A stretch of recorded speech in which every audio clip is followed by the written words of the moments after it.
नमस्कार प्यारे बच्चों। प्रोटीन की श्रृंखला को आगे बढ़ाते हुए आज हम इसके नेक्स्ट टॉपिक पर चर्चा करेंगे, जिसका नाम है प्रोटीन के प्रकार। अर्थात प्रोटीन को कितने भागों में बांटा गया है, इसका वर्गीकरण कैसे है, तो आज ये आप डिटेल में समझेंगे।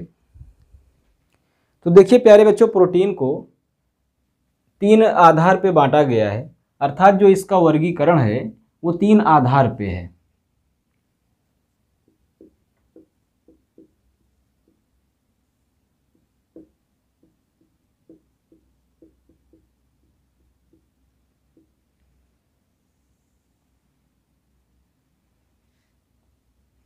जो पहला आधार है वो है रासायनिक संगठन के आधार पर।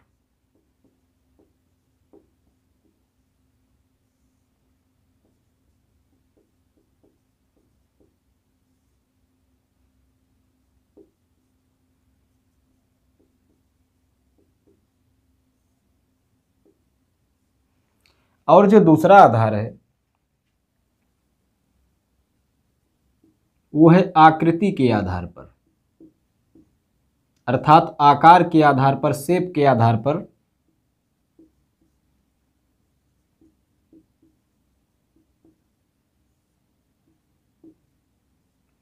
और जो तीसरा आधार है प्यारे बच्चों, वो है कार्य के आधार पर।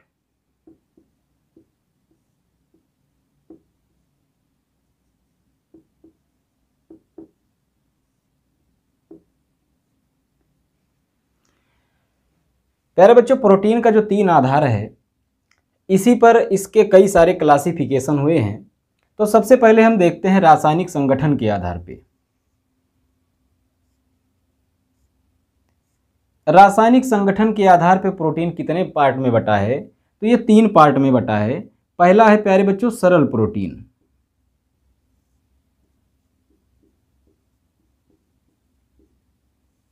इसको इंग्लिश में कहते हैं सिंपल प्रोटीन।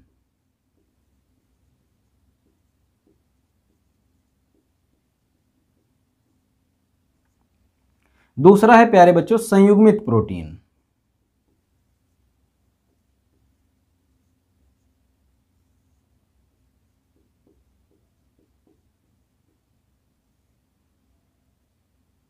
इसको इंग्लिश में कहते हैं कॉन्जुगेटेड प्रोटीन।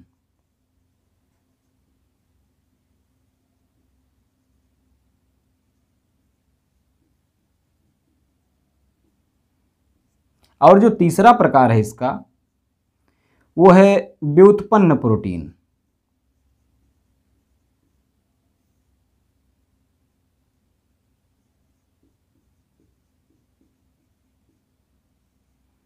इसको इंग्लिश में कहते हैं डेराइव्ड प्रोटीन।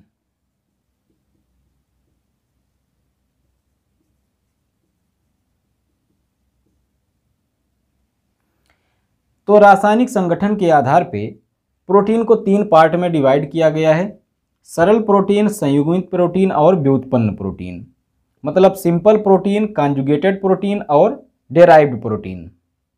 अब हम आते हैं कार्य के, आकृति के आधार पे। तो आकृति के आधार पे प्रोटीन को 2 भागों में बांटा गया है। जैसा कि ये शेप है, इसका जो आधार है, तो इस वजह से शेप के आधार पे 2 प्रकार है। और पहला है ग्लोब्यूलर प्रोटीन। ये गोला के आकार का होता है, तो इस वजह से इसको गोलाकार प्रोटीन कहते हैं हिंदी में, गोलाकार प्रोटीन। इंग्लिश में कहते हैं ग्लोब्यूलर प्रोटीन।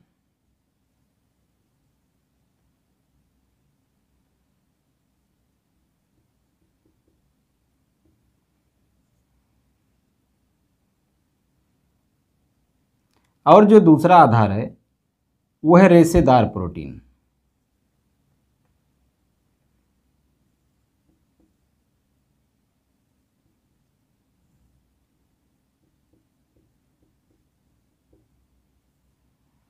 और इसको इंग्लिश में कहते हैं फाइब्रस प्रोटीन।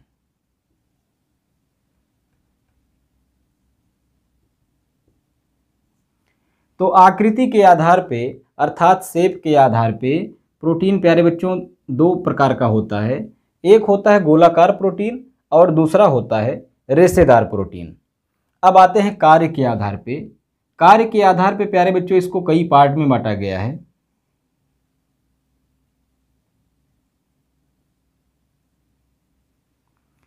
अब प्यारे बच्चों प्रोटीन जो है ये कई काम करता है। इसका जो प्रथम काम है वो है, जहां आप देख रहे होंगे देह निर्माता हमने लिखा है। देह निर्माता का मतलब ये है कि शरीर का जो निर्माण करता है, जो शरीर को बिल्ड करता है, इसको बिल्डिंग मटेरियल प्रदान करता है, वो कौन है? प्रोटीन है। तो इसका जो पहला पार्ट है कार्य के आधार पे वो है संरचनात्मक प्रोटीन।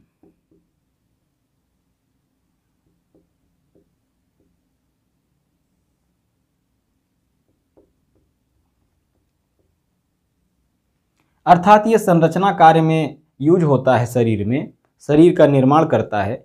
और प्यारे बच्चों जो दूसरा पार्ट है वो है एंजाइमी प्रोटीन।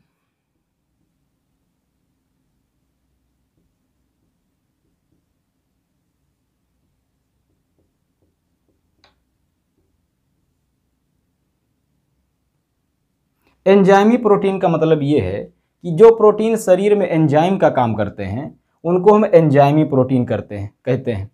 और जो तीसरा टाइप है वो है नियंत्रक प्रोटीन।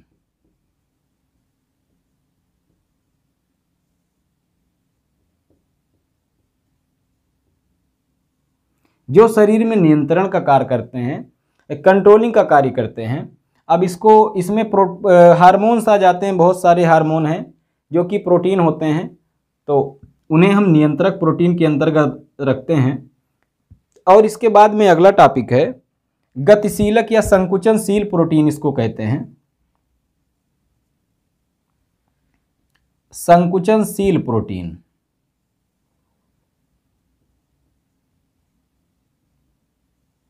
जो हमारे मांसपेशियों में संकुचन होता है और फैलता है, सिकुड़ता है, मुड़ता है, तो ये सब में जो प्रोटीन भाग लेते हैं उनको संकुचनशील प्रोटीन कहा जाता है। और फिर इसके बाद में अगला है परिवाहक प्रोटीन।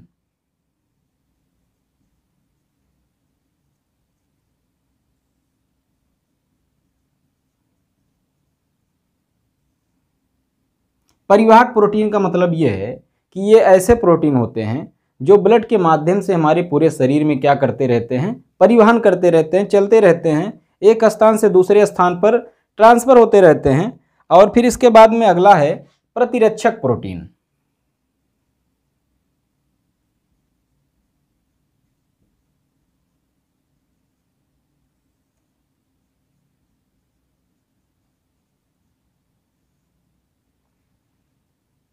प्रतिरक्षक प्रोटीन का मतलब ये है कि जो हमारे शरीर में रहते हैं और हमारे शरीर को रोगों से बचाते हैं, प्रतिरक्षा का काम करते हैं। ये ऐसे प्रोटीन होते हैं जो ब्लड में पाए जाते हैं, इनको हम एंटीबॉडीज कहते हैं। तो ये सब भी प्रोटीन ही होते हैं। और इसके बाद अगला प्रोटीन है पोषक प्रोटीन।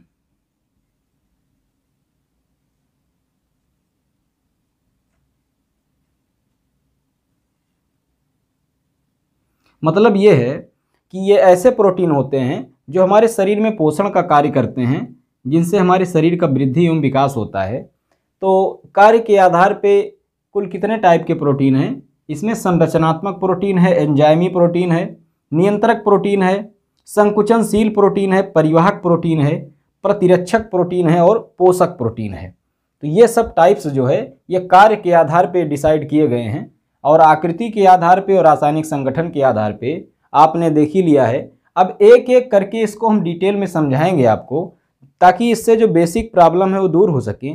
और इसके जो कंपटीशन में क्वेश्चन आते हैं घुमा घुमा कर, वो आप देखते ही सॉल्व कर लें। प्यारे बच्चों, हम प्रोटीन के प्रकार पर डिटेल में चलते हैं और डिटेल में डिस्कशन करते हैं।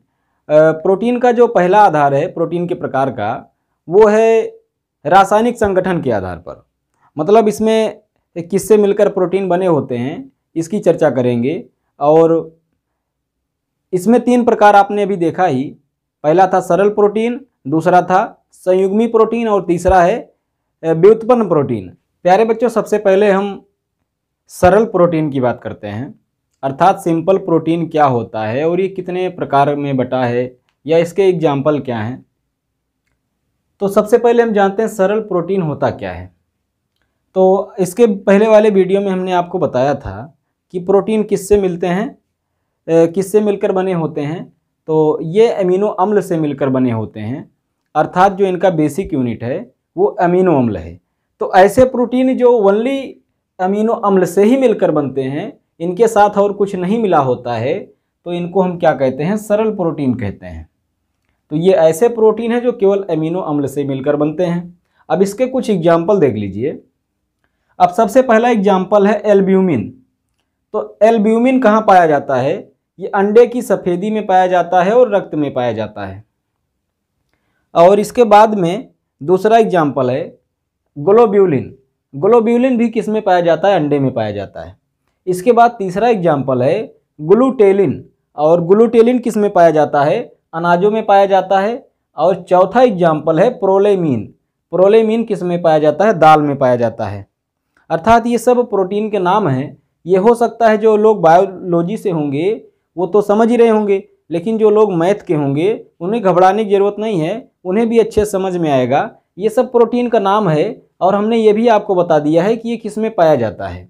तो ये याद रख लीजिएगा कि सरल प्रोटीन क्या होते हैं, ये केवल अमीनो अम्ल से ही बने होते हैं, इसके साथ इनमें और कुछ नहीं जुड़ा होता है। और इसके जो बेसिक एग्जाम्पल हैं वो ये सब हैं, और ये सब कहाँ पाए जाते हैं ये भी आप देख चुके हैं। और इसके बाद जो अगला एग्जाम्पल है इसका वो है हिस्टोन। हिस्टोन कहाँ पाया जाता है, न्यूक्लिक अम्ल में पाया जाता है, अर्थात डीएनए और आरएनए में। और इसके बाद जो इसका अगला प्रकार है वो है रेशेदार प्रोटीन, इसका एग्जाम्पल के रूप में है। तो रेशेदार प्रोटीन, इसके पहले अभी आपने जाना था कि प्रोटीन के एक वर्गीकरण में रेशेदार का भी नाम आया था, जब इसको हम आकृति के आधार पर बांटे थे तब। तो वही रेशेदार प्रोटीन है ये, और ये 4 प्रकार में बटा होता है। अब इसमें जो पहला है केराटिन है। केराटिन जो है ये, अब इसका नाम रेशेदार प्रोटीन इसलिए है क्योंकि ये शरीर में ऐसी चीज़ बनाता है जिसमें रेशा होता है, फाइबर होता है। अब जैसे केराटिन जो है ये त्वचा, बाल, नाखून में पाया जाता है। जो दूसरा है कोलेजन।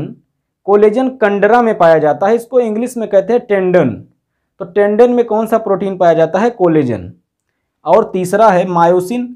मायोसिन किस में पाया जाता है, मांसपेशियों में पाया जाता है, मसल्स में पाया जाता है। और जो अगला है वो है फाइब्रोइन। फाइब्रोइन किस में पाया जाता है, रेशम में पाया जाता है। तो आपने जाना कि सरल प्रोटीन किससे मिलकर बने होते हैं, ओनली अमीनो अम्ल से मिलकर बने होते हैं, अमीनो एसिड से मिलकर बने होते हैं। और इसके जो बेसिक एग्जाम्पल हैं वो एल्ब्यूमिन है, अंडे की सफ़ेदी और रक्त में। ग्लोब्यूलिन है जो कि अंडे में पाया जाता है। ग्लूटेलिन है, अनाज में पाया जाता है। प्रोलेमीन दाल में पाया जाता है। और हिस्टोन न्यूक्लिक अम्ल में पाया जाता है। और रेशेदार प्रोटीन में जो फेमस हैं, केराटिन त्वचा, बाल, नाखून में, कोलेजन कंडरा या टेंडन में पाया जाता है, और मायोसिन मांसपेशियों में पाया जाता है, और फाइब्रोइन रेशम में पाया जाता है। ये है सरल प्रोटीन के बारे में। प्यारे बच्चों, अब हम प्रोटीन के दूसरे प्रकार पर चलते हैं जिसका नाम है कॉन्जुगेटेड प्रोटीन, अर्थात संयुग्मित प्रोटीन। तो देखिए, सबसे पहले हम बात ये करते हैं कि संयुग्मित प्रोटीन इसको कहते क्यों हैं, आखिर इसमें ऐसा क्या होता है कि इसका नाम कॉन्जुगेटेड रखा गया है। कॉन्जुगेटेड का मतलब होता है कि इसके साथ कुछ और भी अटैच रहेगा। अब देखिए क्या इसमें मिला होता है। तो संयुग्मित प्रोटीन अर्थात कॉन्जुगेटेड प्रोटीन 2 चीज़ों से मिलकर बनता है। अभी इसके पहले आपने जाना था कि जो प्रोटीन का बेसिक यूनिट होता है जिससे मिलकर प्रोटीन बना होता है वो क्या होता है, अमीनो अम्ल होता है। तो इस अमीनो अम्ल इसमें भी होता है। तो पहला तो प्राथमिक चीज़ इसमें क्या है, अमीनो अम्ल है। इसके अलावा इसमें और क्या मिला होता है, एक ऐसा पार्ट मिला होता है जो कि प्रोटीन नहीं होता, अप्रोटीन होता है। अर्थात इसके अंदर प्रोटीन के कोई लक्षण नहीं होते हैं, लेकिन ये इसके साथ अटैच रहता है। अच्छा, इस पार्ट को हम कहते क्या हैं, इस पार्ट को हम कहते हैं प्रोस्थेटिक ग्रुप, इंग्लिश में कहते हैं। अब हिंदी में क्या कहते हैं ये बच्चों हम इस समय नहीं जानते हैं, इसका आप सर्च कर लीजिएगा। तो इसको क्या कहते हैं, प्रोस्थेटिक ग्रुप कहते हैं। और ये करता क्या है, ये जो प्रोटीन होता है इसके जैविक क्रियाशीलता को नियंत्रित करता है, अर्थात इसकी जो बायोलॉजिकल एक्टिविटी है उसको ये कंट्रोल करता है। कौन? Prosthetic group. तो कंजुगेटेड प्रोटीन ऐसे प्रोटीन होते हैं जो दो चीज़ों से मिलकर बने होते हैं। पहला होता है अमीनो अम्ल और दूसरा होता है प्रोस्थेटिक ग्रुप, अर्थात जो कि एक नॉन प्रोटीनिक पार्ट होता है, जो प्रोटीन नहीं होता है। अब इसके कुछ हम फेमस एग्जाम्पल पर चलते हैं, क्योंकि जब तक किसी चीज़ का हम एग्जाम्पल ना जानें तब तक उसके बारे में हमें हमारी जो स्टडी है वो कंप्लीट नहीं होती है। तो देखिए, इसमें जो सबसे पहला एग्जाम्पल है वो है हीमोप्रोटीन। हीमोप्रोटीन नाम इसका जो पड़ा है इसलिए पड़ा है क्योंकि इसमें एक पार्ट तो प्रोटीन का पार्ट होता है और इसके साथ प्रोटीन के अलावा इसमें और क्या होता है? हीम ग्रुप होता है। ये जो ग्रुप है इसका नाम हीम है और इसी हीम ग्रुप में जो है क्या पाया जाता है? आयरन पाया जाता है। और ये इसका जो फेमस एग्जाम्पल है वो क्या है? हीमोग्लोबिन है। अर्थात हीमोग्लोबिन जो है ये दो चीज़ों से मिलकर बना है। जो हीमो है ये एक रंजक होता है, एक वर्णक होता है और इसी में आयरन पाया जाता है। इसी वजह से हीमोग्लोबिन का रंग कैसा होता? लाल होता है। तो जो हीम है इसमें हीम ग्रुप है वो रंजक है और इसमें आयरन होता है, और जो ग्लोबिन है वो क्या है? प्रोटीन है। अर्थात हीमोग्लोबिन में ग्लोबिन प्रोटीन है और हीम जो है ये रंजक है, ये प्रोस्थेटिक ग्रुप है जो उसके बायोलॉजिकल एक्टिविटी को कंट्रोल करता है। तो इसका जो फेमस एग्जाम्पल है वो हीमोग्लोबिन। और ये किस टाइप का प्रोटीन है? ये हीमोप्रोटीन है। इसमें क्या क्या होता है? प्रोटीन होता है और हीम ग्रुप होता है, और हीम ग्रुप क्या है? प्रोस्थेटिक ग्रुप है। अब इसके बाद जो दूसरा एग्जाम्पल है वो है फास्फोप्रोटीन। इसका नाम फास्फोप्रोटीन इसलिए रखा गया है क्योंकि इसमें दो चीज़ें होती हैं, एक होता है प्रोटीन और दूसरा क्या होता है? मतलब इसमें प्रोस्थेटिक ग्रुप कौन होता है? तो फास्फेट होता है। मतलब प्रोटीन और फास्फेट से मिलकर ये फास्फोप्रोटीन बनता है। और इसका जो फेमस एग्जाम्पल है वो है केसीन। केसीन का नाम आप लोगों ने सुना होगा, और ये किस में पाया जाता है? दूध में पाया जाता है। और ये कैसा प्रोटीन है? फास्फोप्रोटीन है। अब इसके बाद तीसरे प्रकार पे हम चलते हैं। तीसरा जो प्रकार है वो है न्यूक्लियोप्रोटीन। अब नाम से ही पता है इसमें प्रोटीन के साथ और क्या होगा? न्यूक्लिक एसिड होगा। अर्थात इसमें प्रोटीन होता है और प्रोस्थेटिक ग्रुप के रूप में कौन होता है? न्यूक्लिक एसिड होता है। और इसका जो एग्जाम्पल है वो है क्रोमोसोम। क्रोमोसोम है और वायरस है। तो ये इसके कुछ एग्जाम्पल हैं जिसमें ये पाया जाता है। अब इसके बाद जो अगला है वो है लिपोप्रोटीन। ये लिपो इसका नाम इसलिए पड़ा है क्योंकि इसमें प्रोटीन होता है और साथ में क्या होता है? लिपिड होता है। लिपिड हम आपको आगे डिटेल में पढ़ाएंगे, वसा और लिपिड क्या होता है। तो इसमें प्रोटीन के साथ कौन होता है? लिपिड होता है। और ये किस में पाया जाता है? ये सेल मेम्ब्रेन में पाया जाता है। अर्थात जो सेल मेम्ब्रेन में प्रोटीन पाया जाता है वो किस टाइप का प्रोटीन है? तो लिपोप्रोटीन है वो। अब इसके बाद जो इसका लास्ट टाइप है, मतलब और भी एग्जाम्पल है इसमें, लेकिन वो कंपटीशन लेवल में चले जाते हैं। अभी हम थोड़ा सा बेसिक लेकर चल रहे हैं इसको, और इतना भी बेसिक नहीं है। अब जो बायोलॉजी से होंगे वो जान रहे होंगे, और जो नहीं भी हैं आप ये समझ लीजिए कि हमारा जो लेवल है वो इतना बेसिक भी नहीं है। हमारा जो लेवल है वो ऐसा है कि आप जो साधारण कंपटीशन होते हैं उसके क्वेश्चन आप क्रैक कर देंगे देखते ही। उस लेवल का आपको हम बता दे रहे हैं यहाँ पर। तो क्रोमोप्रोटीन अगला लास्ट टाइप है। क्रोमोप्रोटीन इसका नाम इसलिए पड़ा है क्योंकि इसमें प्रोटीन के साथ और कौन होता है? क्रोमोपिगमेंट होता है। और क्रोमोपिगमेंट मतलब इसमें क्या होता है? अब जैसे क्लोरोफिल का आप नाम सुने हैं, तो क्लोरोफिल जो होता है ये हरे पेड़ पौधों की पत्तियों में पाया जाता है। मतलब जिसकी पत्तियां जो हरी होती हैं उसमें क्लोरोफिल पाया जाता है, और हरे रंग का कारण जो है पत्तियों के वो क्या होता है? क्लोरोफिल। तो क्लोरोफिल किस टाइप का प्रोटीन है? ये क्रोमोप्रोटीन है। और इसमें क्या होता है? प्रोटीन के साथ क्रोमोपिगमेंट होता है, और ये क्या है? प्रोस्थेटिक ग्रुप है। और इसमें लिपोप्रोटीन में लिपिड क्या है? ये प्रोस्थेटिक ग्रुप है। तो संयुग्मित प्रोटीन ऐसे प्रोटीन होते हैं जिसमें प्रोटीन के साथ और क्या होता है? एक ऐसा ग्रुप होता है जो कि प्रोटीन नहीं होता है, लेकिन इसको क्या करता है? सपोर्ट करता है, इसके बायोलॉजिकल एक्टिविटी को कंट्रोल करता है, जिसको हम क्या कहते हैं? प्रोस्थेटिक ग्रुप कहते हैं। तो आपने देखा ये कुछ ऐसे एग्जाम्पल हैं जिसमें प्रोटीन के साथ कुछ और भी मिला होता है जिसको हम प्रोस्थेटिक ग्रुप कहते हैं। और इस तरीके से ये क्या करता है? प्रोटीन को स्टेबिलिटी देता है और उसकी बायोलॉजिकल एक्टिविटी को बढ़ाता है। और उसे एक जो है यूजफुल बनाता है, जिससे ये अपना काम बेहतर रूप से कर सके। तो ये है बच्चों दूसरा टाइप, जिसका नाम है संयुग्मित प्रोटीन। प्यारे बच्चों, अब हम प्रोटीन के तीसरे प्रकार पर चलते हैं।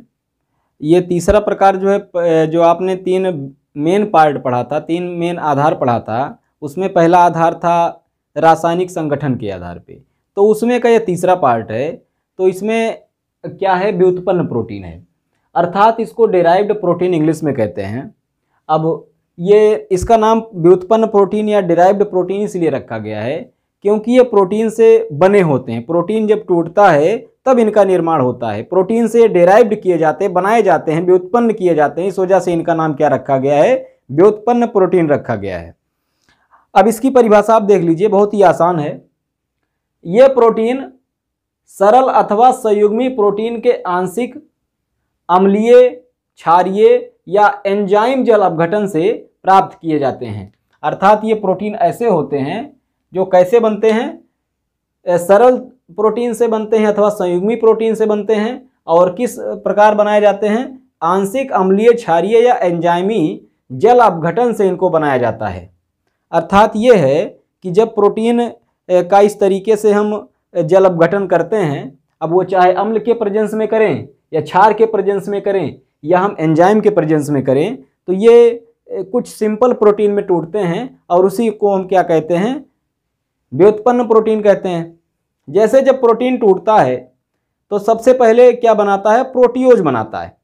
मतलब प्रोटीन जब टूटता है तो प्रोटियोज का निर्माण होता है, और फिर जब इसको और तोड़ा जाता है, ये और टूटता है और सिंपल पार्ट में बटता है, तो इसको हम कहते हैं पेप्टोन।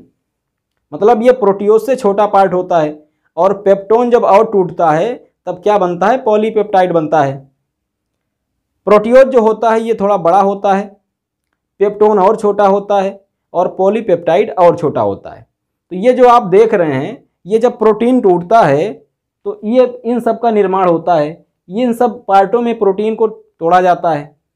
तो ये सब क्या कहलाते हैं, व्युत्पन्न प्रोटीन कहलाते हैं, क्योंकि प्रोटीन से ही इनका निर्माण किया गया है।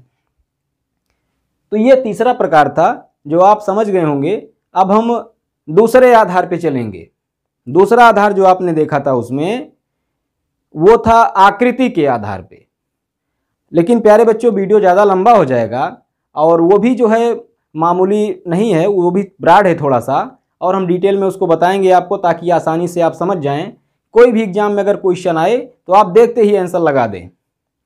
तो आज के लिए इतना ही रखते हैं प्यारे बच्चों। इसके साथ ही आपको हम ये बताना चाहते हैं कि अगर जो हम पढ़ा रहे हैं अगर आपके समझ में आ रहा है और आपको लग रहा है कि इससे आपका काफ़ी फ़ायदा हो रहा है, तो आप इस वीडियो को शेयर करिए अपने मित्रों में, अपने क्लास के और भी साथियों में शेयर करिए, ताकि अधिक से अधिक लोगों तक ये जो हम कुछ इन्फॉर्मेशन दे रहे हैं पहुँचे और उनका कल्याण हो, और हम यही चाहते हैं।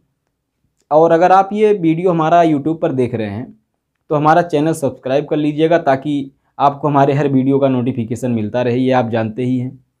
और अगर ये आप फेसबुक पर देख रहे हैं तो हमारे पेज को लाइक कर दीजिएगा और लोगों को ज़्यादा से ज़्यादा शेयर करिए, ताकि और भी लोग इससे लाभान्वित हो सकें। तो यही बताना था प्यारे बच्चों, और आशा करते हैं कि आप लोग हमारा ये मिशन कामयाब ज़रूर करेंगे। धन्यवाद।